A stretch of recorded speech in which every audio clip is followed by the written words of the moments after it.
Hi everyone, I'm Dr. Ganeshwaparam. Today, I'm going to be talking about something that seems to be coming up a lot and no one's really mentioning, but it's sort of this background feeling that's occurring right now in our community, and that is the state of our mental health.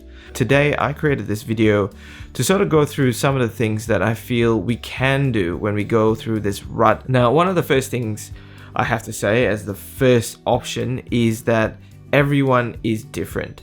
And what I mean by that is you have to sort of know who you are and what kind of person you are. So, for example, if you're someone who loves gardening, for example, or someone who loves playing certain sports or having a hobby that like knitting, this is your happy place. And most people know this, but what tends to happen is that when you're in a position of a bit of distress or anxiety, where it's very easy to get away from that happy place. So if you know what makes you happy and the little things that do it for you, you need to go back to it, because this is where you actually get most of your energy, you get most of that well-being, because it puts you in a place where you're comfortable and you're happy. Now the next thing is get out of the house, go for a walk with your family, look at some place you've never seen before. I can only think of the countless roads that I've passed when I've driven past it on my way to work, but I've never thought to think that where does this go? You know, does this go to a playground? Does this go to a park? Does this go to some nature walk?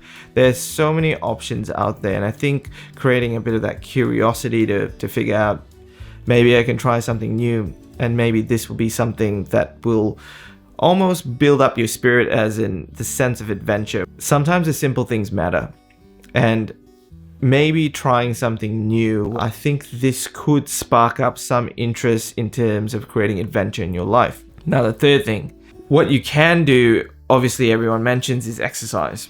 This may seem a little bit boring, but what you could do in terms of your exercise is you could challenge yourself. You can have a challenge with a friend. It doesn't have to be intricate in terms of joining a online platform or anything like that. You can just have a challenge and an honesty system whereby you said, today I ran 3Ks, today I walked 5K. Making exercise fun can be interesting. I think that activity is a real good part about utilizing the body so that the mind doesn't feel like it's taking over with everything that's coming out. And then the next thing I would mention that could help you get out of the rut is avoid reading or listening or even watching shows that propagate a lot of the news of what is happening. Now, I'm not against news. I think it's important to be well informed.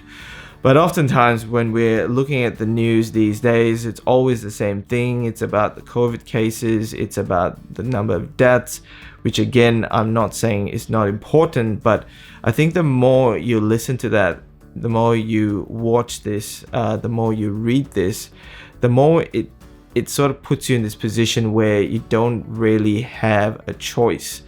And what's happening is that you're focusing so much on what you can't control. And I find that the media sometimes tends to portray things in the way that they want to portray it. And you have to imagine, for media companies, the things that sell it's a little bit like clickbait. It's things that are actually painful or exciting, but in this sort of episode of what's going on now, it's more painful than anything. So, and the last thing I would like to mention is meditation has been something that everyone talks about. It's been spoken about for years. I think for the last 20 years, it's become almost mainstream right now. Not a lot of people do it because they find it a little bit difficult. It's hard enough to sit in one place.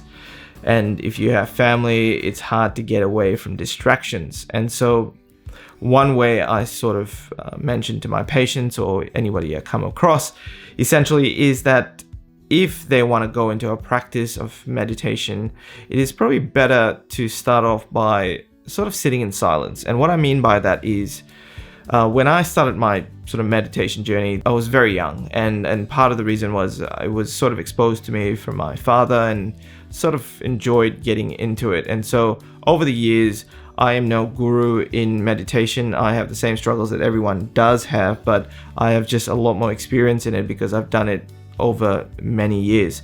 And so what I tend to find is that one of the simpler things you can do is sit in silence. And when you sit in silence, it doesn't have to be 10 minutes, it doesn't have to be 5 minutes, it could be 30 seconds. And if that's all you have, you just close your eyes and you just sit in silence, meaning you don't think about anything. But with that being said, when you try to not think about anything, you'll think about everything. So the key activity here is to sort of close your eyes and to just feel the presence of your body, or if you can, just shut your eyes and take a couple of deep breaths, whether it be 1 breath, 2 breaths, or 3 breaths.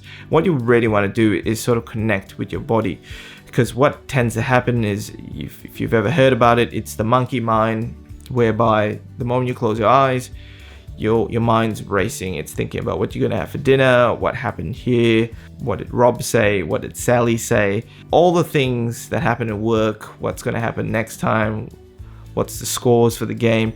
Everything comes into your mind. And so the key here is to sort of break away from the mind and to focus on the body. And one good way is to take a couple of deep breaths. Now you might think, oh, that's nothing. But if you did this 2 or 3 times a day, which will probably take you, I don't know, 10, 20 seconds to do 3 breaths, maybe 3 times a day, you would be blown away with the results that you will actually get by doing an activity like this. So a good way is to sit in silence if you can. I have a young family as well, so I know how difficult that is when my son is shouting at me with my eyes closed.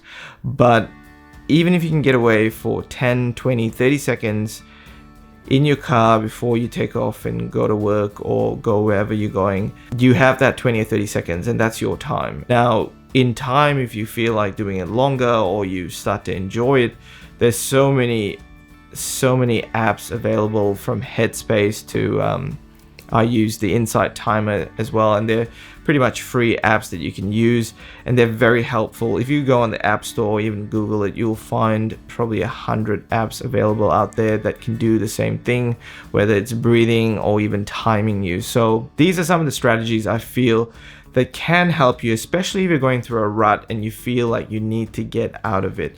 I hope this helps. Let me know by leaving some comments down below. I hope to see you next time. Catch you later.